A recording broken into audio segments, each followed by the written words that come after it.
Sloba i Luna, najveća ljubavna priča ovde, svedoci smo, vrlo zanimljivo. Španska serija. Da. I evo sad, i juče ste jako velike stvari izgovorili pred kamerama, naročito ti. Mislim, ti si to ispotvrđivala. Pa sad evo da pitam od sinoć, je li dalje stojite pri tome i da li si... Ne, promenila se sinoć. Mislim, naravno da, jako kratak period, ali da li si, naprijed, svestan težine reči koje si izgovorio? Da.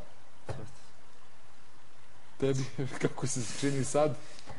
Pa, sad mi je još bolje, srećnija, zašto sad više ne moram da krijem svoje emocije i da se foliram i da nisam više tužna i nisam, samo da budem ono što ja sam, bukvalno kompletno.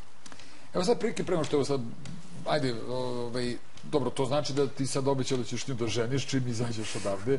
Znači ti si siguran, pa dobro, mislim kad se ovo završi, da možete i ovde, šta je problem. Ali da ti si siguran da je ovo jako i da će sigurno da traje bez obzira i na uslove ovde i ko zna šta se još desi ovde. Što se mene tiče, da, siguran sam po to. Je li ti možeš da budeš siguran? Da, apsolutno. Spremaš na neku zvrčku. Ne, stvarno ne. Mi smo spremni na sve, da znate.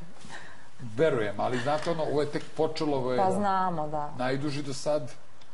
Znaš, imali ste nevratnih mesec dana. Naravno, ali ja sam svesna toga da, kao što si ti rekao, da i da smo napolju isto bi bilo. To je ono što mi sledeće teo pitam. Mi smo bili svedoci nevratnih situacija ovde i ulazaka i članova rodbine i najuže porodice i to. I sad slobodno, stolno nisam priliku pričamo o tome, ali da li je ovo sve što se izdešavalo možda epilog nečega što je postojalo i napolju nekih nesređenih odnosa, loših situacija i tako dalje? Pa, sigurno da jest. Da, ne bih ja sebi ovo dozvolio sigurno pred kamerama da, pazi, ja sam imao 10 razloga da ovo ne uradim pred kamera i imao sam 100 razloga da dozvolim sebi da uradim. Nadam se da me razumeš, mislim šta ću ti kažem.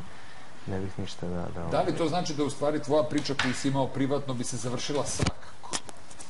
Bili pred kamerama ili... Mislim da... Ne mislim, nego bi sigurno.